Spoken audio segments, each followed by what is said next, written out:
Je suis allé de 10 000 à 20 000 dollars. Avant même que je vienne au Canada, j'avais commencé déjà à entreprendre.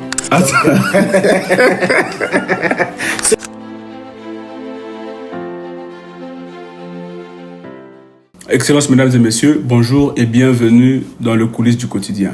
Nous sommes enfin de retour, comme je l'ai annoncé précédemment. Et cette fois-ci, on garde notre thème « Raconte-nous ton histoire ». Ça va être différent parce que j'ai une personne qui est venue au Canada. Je l'ai eu la fois passée, vous avez quand même une idée de sa petite histoire. Mais cette fois-ci, on va essayer de déterrer l'autre côté de l'histoire qu'on n'avait pas abordé l'autre fois. On va essayer de parcourir ses expériences, surtout dans l'entrepreneuriat, dans l'emploi et tout ce qui va avec. Et le but, c'est vraiment de savoir un peu plus et de redonner espoir à ceux-là qui veulent s'élancer dans l'entrepreneuriat, qui veulent prendre au sérieux vraiment ce côté de travail. Et pour aujourd'hui, je reçois encore pour une fois de plus ce que j'avais appelé l'autre fois, le pasteur, le prophète, le boss, David. Bienvenue. Bienvenue, merci papa. Merci pour l'invitation. C'est un honneur pour moi de revenir encore sur ce plateau pour partager mon expérience. Je pense que par le petit moment qu'on va passer ici, je pourrais transmettre le peu que je pourrais dire ce soir. Non, mais il y a beaucoup. Je veux t'assurer qu'il y a beaucoup. On va passer vraiment un moment intéressant. Mais là, je veux savoir quand même revenir en arrière. Je sais que l'autre fois, je t'avais reçu dans Raconte ton histoire. Yeah. On a une idée de ton parcours, de comment tu étais venu au Canada. Mais là, on va essayer de refaire la même chose, mais autrement. Ok. Là, je tiens à rappeler que comme tout jeune, tu as pris la décision de quitter le pays pour venir étudier au Canada. Exactement. Chose qui a été faite. Ouais. Et après tes études, tu as pu te faire un petit boulot. Ouais. On veut savoir comment... C'était quoi tes petits débuts dans le monde ou dans le milieu professionnel? C'est sûr que quand je suis arrivé, mon premier boulot, c'était au McDonald's. Okay. Tu vois, aujourd'hui, j'ai comme l'impression que les gens négligent souvent les premiers boulots. Mm-hmm. Et les gens aujourd'hui entendent travailler au McDo. On a tous tendance à minimiser ça. Ouais. Je vais pas te mentir, c'est quand même l'un de travail qui m'a quand même assidu dans le domaine du boulot, dans le domaine professionnel, où je me dis que non, je vais au travail, je vais chercher, okay. Je ne vais pas m'asseoir dans un bureau. Là, tu travailles vraiment pour gagner ton pain. Mm-hmm. Et c'est après le McDonald's que Dieu m'a fait grâce quand même. Je suis allé au gouvernement, où je suis même jusqu'à présentement. Mm-hmm. Et voilà, ça se passe bien par la grâce de Dieu. Donc là, tu as fait McDo. Yeah. Et là, moi, je veux... Parce que ici, c'est vraiment un truc sans filtre. Okay. On va aller déterrer ce que tu as du mal à dire. Peut-être on ne sera pas précis, mais on va avoir une idée. Au début, tu étais dans le McDo. Ouais. Ok, pendant que tu étais là, c'est quoi que combien que tu gagnais, on va dire, au début? Au McDo, combien je gagnais? J'ai toujours tendance à dire ça aux gens. Moi, je suis arrivé personnellement à l'époque où McDo était à 11,50 de l'heure. Okay. Aujourd'hui, je pense qu'ils sont rendus à 16 $. Les gens étaient à 11,50 de l'heure. Et je ne vais pas te mentir, aux 2 semaines, on gagnait 400 $. J'ai gagné 400 $. Attends, là, au début, tu étais à 11,50 $. Yeah. Donc, c'est qu'il faisait peut-être 400 $ aux 2 semaines. Yeah. Et tu es arrivé quand même à te prendre en charge avec ça ou pas? Oui, j'arrivais à me prendre en charge parce qu'on ne va pas se le mentir, à l'époque 2021, c'était pas le Canada aujourd'hui qui a maintenant beaucoup gagné en inflation. Mm-hmm. C'était quand même normal, on avait des épiceries à moins cher. Et c'est sûr qu'aujourd'hui, ça a beaucoup augmenté. 400 $ ne pourra pas permettre à un étudiant de survivre. Mm-hmm. Mais c'était quand même aussi difficile, 400 $. Mais à l'époque, tu vois, tu viens d'arriver, tu as juste ton petit téléphone à payer. Mm-hmm. Rapido, c'est fini. Mais je ne vais pas te mentir, 400 $ à l'époque, ça allait, ça faisait l'affaire. Ok. Ouais. Donc là, tu avais tes 400 $ à l'époque. Ouais. Et tout ça. Maintenant, comment tu as fait l'entrée au gouvernement? Comment j'ai fait l'entrée au gouvernement? Je pense que c'était le déclic de la Covid. Pendant la Covid, on cherchait du monde. Et j'ai jamais oublié, ils étaient en train de recruter du monde, même si tu n'as pas d'expérience ou si tu as quand même de l'expérience, parce qu'ils avaient tellement une pénurie de main-d'œuvre. Alors, un jour, j'ai vu, on parlait sur des sites internet, on disait je contribue. Mm-hmm. Et moi, je ne savais pas, j'ai cliqué sur je contribue. Je pense 2 jours après, on m'a contacté pour me dire que non, c'est le gouvernement du Québec, on cherche du monde, est-ce que tu es prêt pour une entrevue? Et c'est comme ça que le déclic a commencé. J'ai fait mon entrevue, ils m'ont embauché et puis jusqu'à aujourd'hui. Et là, tu le faisais en étant étudiant ou soit tu avais déjà fini tes études? Non, en étant étudiant. On m'a embauché, j'étais encore étudiant, donc du McDo au gouvernement. Yeah. Donc pendant que tu es étudiant, tu quittes du McDo au gouvernement. Exactement. Est-ce que tu n'as pas eu de contraintes avec tes études en étant au gouvernement?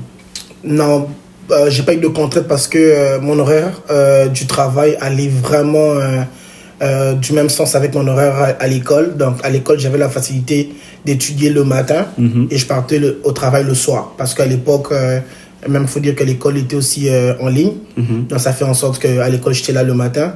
Et puis le soir, j'avais mes temps libres pour aller au travail. Ok. Donc ça, c'est déjà pour la petite histoire, on va dire. Exactement. Et après, là, moi, je sais que tu as un sérieux business à côté. Et là, je veux savoir comment tu as fait. Parce que, écoute, il y a beaucoup de jeunes comme toi, par exemple, qui travaillent également, mais qui ont peut-être du mal à mettre de l'argent de côté et de se lancer en solo. Donc, ce que je veux dire par là, c'est quoi? Il y a ceux-là qui vivent vraiment aux 2 semaines. Yeah. Donc, je travaille, on me paye, je fais mes besoins et tout ça, j'attends l'autre paye. Donc, c'est vraiment ça, la vie de beaucoup. Yeah. Donc, ils vivent vraiment juste avec les 2 semaines qu'on reçoit. Mais comment toi, tu as fait d'abord? C'était quoi l'idée que tu avais au début pour te lancer en entrepreneuriat? Pour la petite histoire, avant de parler de l'entrepreneuriat, je dirais déjà, avant même que je vienne au Canada, j'avais commencé déjà à entreprendre. Ok, donc quoi? J'avais commencé à entreprendre dans les t-shirts. Je vendais des polos, des polos de marque. Et j'ai été initié vraiment par mes parents. Moi, je suis vraiment d'une famille où papa, il est entrepreneur, maman aussi est entrepreneur. Donc, on a grandi dans ça. On a vu comment les parents se sont battus avec et puis nous ont comme légué ça. Et c'est sûr qu'avant de venir au Canada, déjà, j'avais commencé mon petit business où je partais à Dubaï. Je pense que tu voyais. J'achetais des polos de marque. Et puis, je revenais à Kinshasa, je revendais. Et puis, ça avait très, très, très bien réussi. Ok. Ouais, donc, c'était ça ton premier business. Yeah, c'était ça mon premier business. Ok. Et après, quand tu es venu au Canada, là, tu continuais à faire la même chose ou tu peux arrêter? Non, j'avais arrêté. Ok, tu as arrêté, ouais. Tu travaillais et tout ce qui va avec. Yeah, je me suis lancé dans le travail. Ok. Maintenant, c'est quoi les business que tu t'es lancé juste après ton travail? C'est quoi que tu as commencé à faire? Juste après mon travail, je me suis lancé dans la vente de voitures. Je me suis lancé dans la vente de voitures. C'est sûr, je ne vais pas le mentir, c'est vraiment mon travail au Canada qui m'a quand même propulsé. Et j'avais quand même commencé à avoir un très très bon salaire. Et puis après, ça m'a permis de beaucoup épargner et puis de pouvoir me lancer dans les business. C'est sûr qu'en ce moment-là, tu te dis, tu te lances dans quoi pour que ça puisse réussir. Et je ne me suis pas cassé la tête. J'ai quand même j'ai fait un copier-coller. J'ai vu mon père qui vendait des voitures et ça réussissait. Et je me suis dit, pourquoi pas me lancer dedans? Parce que lui aussi, il est quelqu'un qui travaille à la douane. Donc c'est sûr, je me dis, si je me lance dans ça, j'aurai beaucoup d'avantages parce que mon père s'y connaît, ma mère s'y connaît, ça me facilitait d'avoir des ouvertures. Okay. Et puis, ils connaissent facilement et puis percer. Et je me suis lancé dans la vente de voitures jusqu'à aujourd'hui et ça se passe super bien. Donc là, c'était quoi? Tu t'es lancé avec combien? Parce que moi, je veux être précis. C'est sans filtre. C'était combien ton fonds de début? Mon fonds de début, je te dirais, je suis allé de 10 000 à 20 000 $. C'était mon fonds de début qu'on a Et là, tu as économisé en travaillant ici? Oui, j'ai économisé en travaillant dur. J'ai économisé en travaillant et puis j'ai commencé par ça. 10 000 à 20 000, ça m'a permis de me lancer.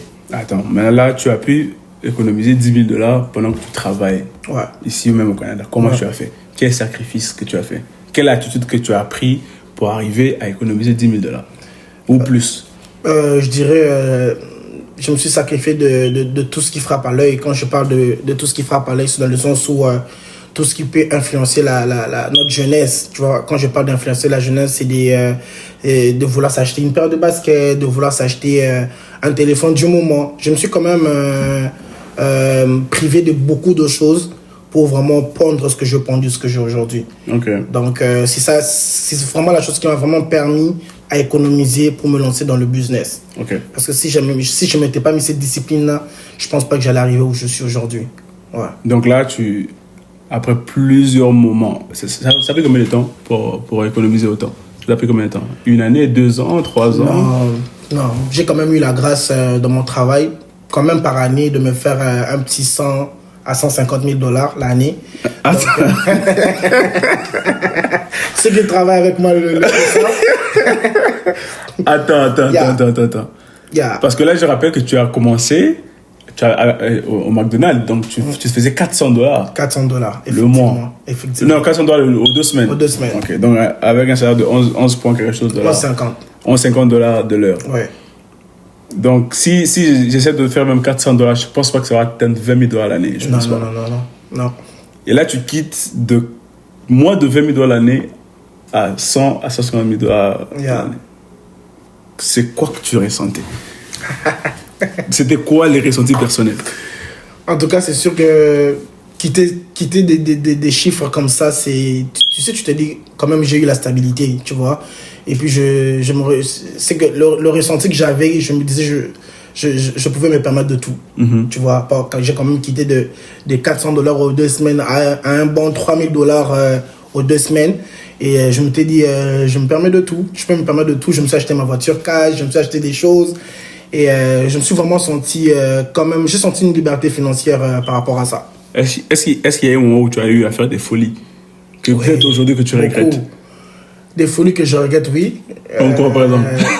Si aujourd'hui tu viens chez moi, tu vas trouver, j'ai plus de 70 paires de baskets. Wow. Ouais, 70 paires de baskets. 70 que tu as... Comment tu as fait? Que je me dis aujourd'hui, c'est des folies que j'ai fait, que je pouvais quand même canaliser, parce que quand j'ai fait le montant de tout ça, ça m'amène quand même à un fond de quelqu'un qui peut commencer quelque chose aussi. Ok. Et c'est des folies que j'ai fait. J'ai changé les téléphones à toutes les années. Donc. Attends. C'est ça. Donc je pense que je prends un seul. Donc tu t'es permis d'acheter au moins 70 paires de baskets. En combien de temps? En combien de temps? En 2-3 mois. En 2-3 mois? Ouais. Sérieux? En 2-3 mois. Mais c'était quoi l'idée? Je sais pas. En fait, c'est quelque chose que je me disais quand j'étais jeune. J'avais l'opportunité. Mais encore plus quand j'ai grandi, j'ai commencé comme à chercher mon propre argent. Et puis quand je me suis un peu stabilisé dans ce domaine-là, je me suis dit pourquoi ne pas acheter des choses qui t'ont fait souffrir à longtemps. Tu vois un peu? Ok, donc c'était comme te venger du passé et tout ça. Exactement, je voulais me venger du passé. Ouais, là je comprends. Ouais. Maintenant là, parce que est-ce que tu travailles pendant combien de temps, combien d'heures la semaine, pardon? Combien d'heures la semaine? Là présentement je suis rendu à 35 heures la semaine. Mais tu arrivais à économiser à peu près, là je parle un peu plus du début, en travaillant pendant 35 heures ou plus. Plus, il y avait de temps. Des overtime, tout ça. Il y avait de temps, je faisais de overtime. Il y avait de temps, je partais à des 50 heures la semaine, 60 heures la semaine. Mais c'était pas comme fréquent. Mais il y avait de temps où il y avait des overtime qui se donnaient et qu'on faisait. Mais c'est ça qui t'a permis également aussi de te faire un bon... Exactement. C'est quelque chose qui m'a aussi permis de percer. Ouais. Mais là, aujourd'hui, on parle, tu as gardé le même travail que tu avais avant. Oui. Et là, plus ton business de véhicule et tout ce qui va avec. Exactement. Et ces business-là, c'est quoi les difficultés que tu as eu à rencontrer au début? Les difficultés que j'ai eu à rencontrer au début, je te dirais... les difficultés, c'est plus sur les personnes que tu confies ton business. Tu vois, c'est plus ça, les difficultés. Et puis, c'est aussi sa présence. Okay. Tu vois, c'était facile pour moi de Kinshasa aller à Dubaï. Mais c'est quand même devenu difficile de faire Canada-Dubaï. Et il fallait toujours déléguer quelqu'un. C'était la distance ou c'était le temps? C'était la distance. Okay. C'était quand même la distance et le temps. Okay. Parce que c'est sûr qu'à Kinshasa, j'avais pas comme un travail où je partais du lundi au vendredi. Ici, j'ai quand même eu des responsabilités dans mon travail que je peux pas aller en vacances à tout moment. Donc, faute que je peux pas me déplacer à tout moment pour aller à Dubaï, faire un conteneur et pour revenir. Donc, c'est vraiment les défis que j'ai rencontrés. Je pense la présence et puis à qui tu confies ton business. Sans oublier qu'on est au Canada, aller au pays. C'est sûr que je pars au pays 2 fois l'année, mais c'est quand même compliqué, surtout quand tu fais des containers comme ça, quand tu vends des voitures, d'aller juste 2 fois au pays. Tu vois, c'est quelque chose qui demande d'être vraiment là. Mais gloire à Dieu, j'ai ma mère qui s'en occupe. Ça se passe super bien et voilà.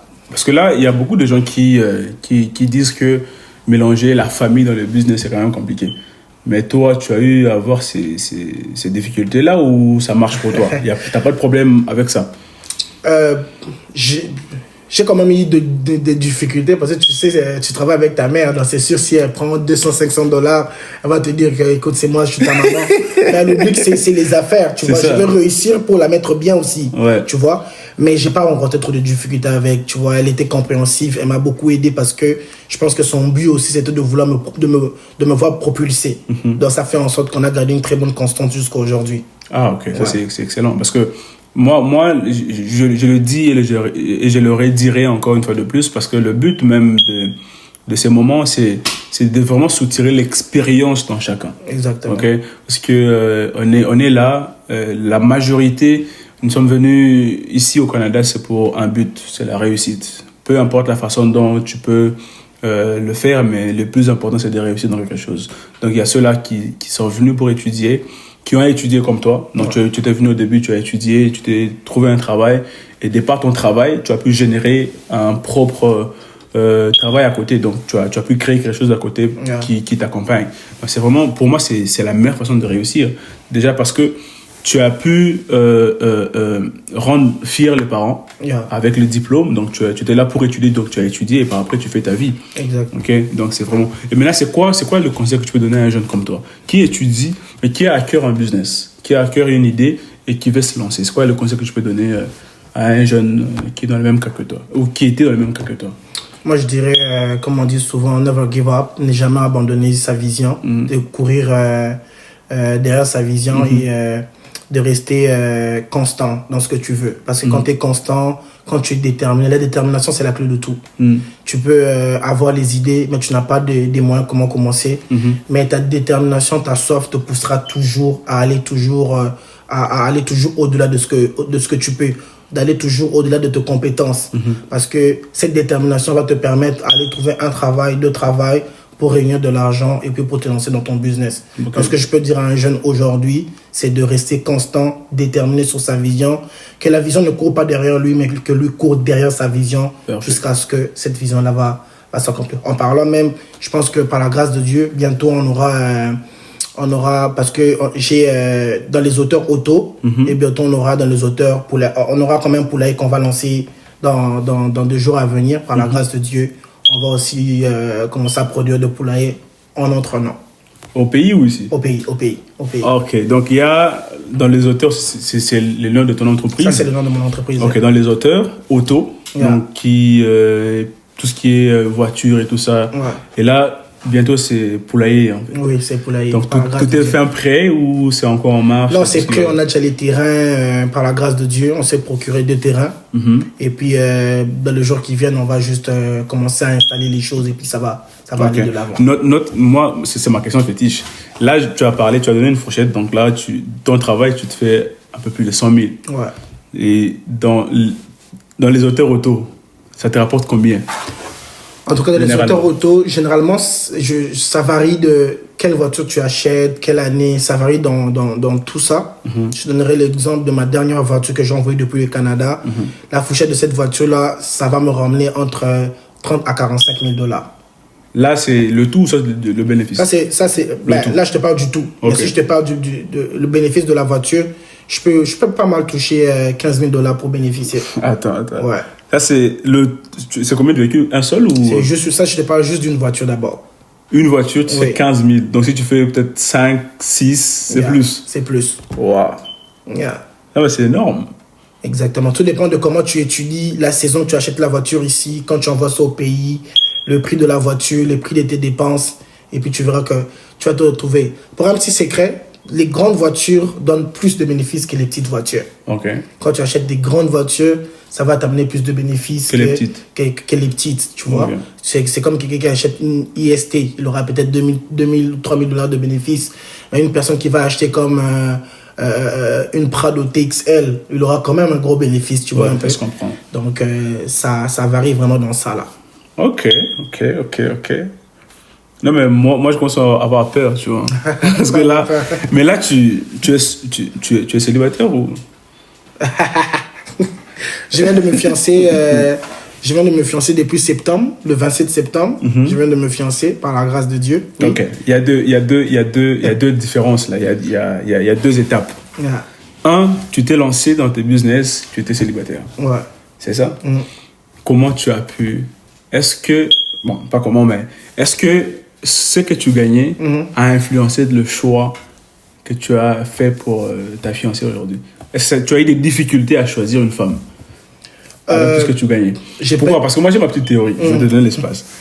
Moi, pas moi personnellement, mais majoritairement, on dit qu'un homme qui se fait de l'argent a du mal à faire un choix pour sa partenaire de vie. Ouais. Mais est-ce que ça a été le cas pour toi? Avec tout ce que tu gagnes et de choisir une personne dont tu viens de fiancer il y a quelques mois. Ça n'a pas été un obstacle pour moi parce que, quand je suis allé draguer ma fiancée, je ne suis pas allé comme Elon Musk ou je ne suis pas allé comme quelqu'un qui avait beaucoup d'argent. Je suis parti simplement. Et puis, je pense qu'elle ne m'a pas aimé parce que j'ai fait des chiffres d'affaires ou quelque chose comme ça. Je suis allé simplement. C'est aujourd'hui qu'elle découvre que je suis. Parce qu'elle sait. Tu t'es caché ou c'était fait exprès ou c'était quoi l'idée? C'est fait exprès, tu vois, c'est fait exprès parce que il faut aussi savoir avec qui tu es. Mais je t'assure, même aujourd'hui, elle me dit, je vois des gens t'appeler comme ça, mais moi avec toi, je vis pas ça. Comme, je vis pas ça de sens où tu te fais pas voir, tu vois. Et c'est comme ça que je suis parti je suis pas allé avec les matériels, je suis allé avec moi-même et puis ça a donné et puis aujourd'hui, je me suis dit, c'est elle, j'ai fiancé.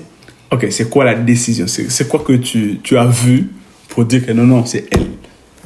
C'est quoi que j'ai vu pour dire que c'est elle? Pour dire que non, au-delà de tout, c'est elle qui sera ma femme. Une conviction. J'ai été convaincu. Au fond de toi. J'ai été convaincu. Il n'y a rien eu qui t'a poussé à faire ça, mais c'est juste la conviction. La conviction. J'étais convaincu que cette fois-ci, j'avais trouvé l'os de mes os. La conviction, ça rate pas. Hein. Sincèrement. Ça rate pas, tu sauras. Et puis moi, j'ai été convaincu comment? J'ai vu... j'ai toujours dit, je vais en parler le jour de mon mariage, mais je vous glisse quelque chose. J'étais en train de scroller sur TikTok, je suis tombé sur elle, et puis j'étais convaincu que c'était elle. Ah ouais? C'est comme ça. J'ai écrit, et puis après, jusqu'à ce qu'on est devenu aujourd'hui. Waouh! Et là, peut-être pour nous qui vont te suivre prochainement, on va dire, ou soit d'ici 5-10 ans, c'est quoi que tu me conseilles? Je dirais, aller avec la conviction, et puis de deux, ne prenez jamais les décisions de votre vie sans que vous ayez une vie de prière. C'est sûr que j'étais convaincu, mais quand même, le jour que j'avais cette conviction, j'ai passé quand même du temps de prière. Donc, la conviction est vraiment venue aussi de ça, là. Parce que s'il faut seulement être convaincu, on peut être convaincu de tout et de n'importe quoi. Mais si quand même tu as ta vie de prière, je pense que la conviction qui vient derrière ça, c'est une conviction vraiment divine. Ok. Et aujourd'hui, tu arrives à faire l'équilibre entre ce que tu fais, ton travail, ton business au pays et ta relation aujourd'hui. Est-ce qu'il y a des difficultés? Il n'y a pas de difficulté parce que j'ai rencontré quelqu'un qui m'aide dans ce que je suis en train de faire. Ça, c'est vraiment comme un point très positif. La personne connaît ta vision et elle te pousse dans ta vision. Ça ne crée pas des bémols. Ça se passe super bien. Tout coule comme de l'eau. Exact. Non, mais en tout cas, moi, je suis fier de toi. Félicitations en tout cas. Ça fait plaisir. Aujourd'hui, tu es fiancé. Demain, on va mettre des vestes, des cravates. Très bientôt. Et tout ça pour ta fête. Moi, je te souhaite le meilleur en tout cas. Merci. Mais vraiment, je veux qu'on passe plus de temps pour booster quelqu'un. Okay? Pour apporter un message à un jeune. Parce que, comme je le dis encore une fois de plus, le but pour moi, c'est de partager une expérience à quelqu'un. Et en voyant la vidéo, que la personne se dise que non, c'était le meilleur moment pour moi. Et j'ai appris et je m'élève désormais. Donc, qu'est-ce qui t'a aidé au fond de toi? Quelles sont les qualités que tu as pu mettre en place pour atteindre le niveau que tu as aujourd'hui? Tu as une idée de qui tu étais hier et tu as une idée de ce que tu deviens aujourd'hui. C'est quoi que tu as pu mettre ou c'est quoi que tu t'es privé pour arriver à ce niveau aujourd'hui? Je dirais d'abord le courage. Il faut vraiment être courageux pour vouloir sortir sa tête de l'eau. C'est vraiment le courage. Et puis, comme je l'ai dit encore au début, la détermination. Parce que quand tu es déterminé, ça fera en sorte que tu cours vers ta vision. La vision ne va pas courir derrière toi, mais tu feras des efforts de courir vers ta vision. Et c'est ça. Je sais pas, j'ai peut-être zappé une partie que tu m'as dit. Non, mais c'est ça en fait. C'est bien dit parce que moi, je pense que déjà, avoir le courage, ça permet de franchir beaucoup d'étapes. Exact. En tout cas.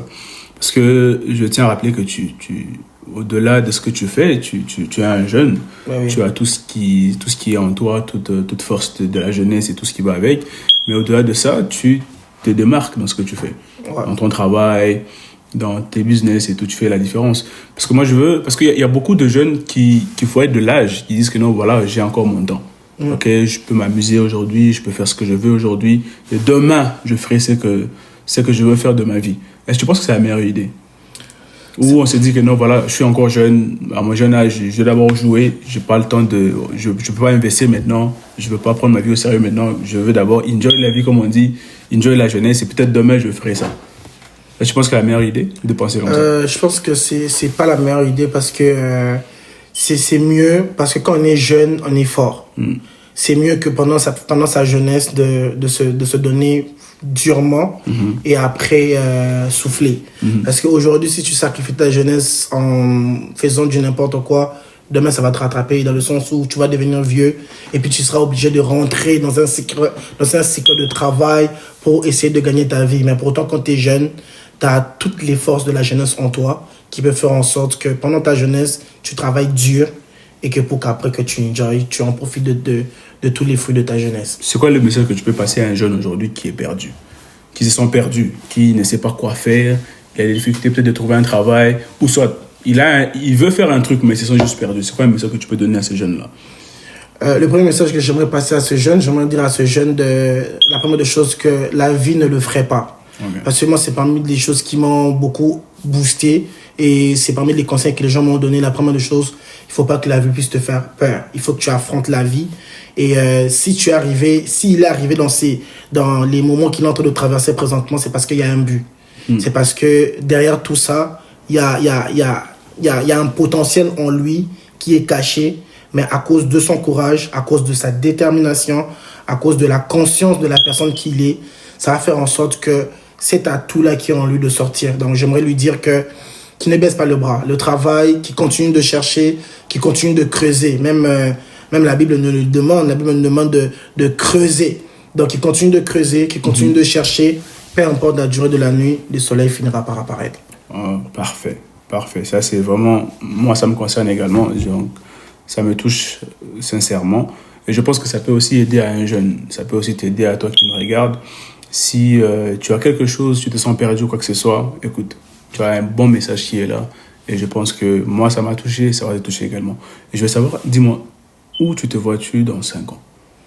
Où je me vois dans 5 ans Dans 5 ans, je me vois à Kinshasa. Je me vois rentrer à Kinshasa. Définitivement? Définitivement. Sincèrement? Quand je parle de définitivement, c'est dans le sens où je veux commencer à revenir au Canada. Mais c'est sûr que je vais vraiment m'installer à Kinshasa d'ici 5 ans. Mais c'est vrai qu'il y a là-bas qu'ici, il n'y a pas. En fait, c'est sûr que par rapport à tout ce qui est imposable, tout ce qui est impôt, dans notre pays, on le sait, c'est quand même avantageux par rapport à ici.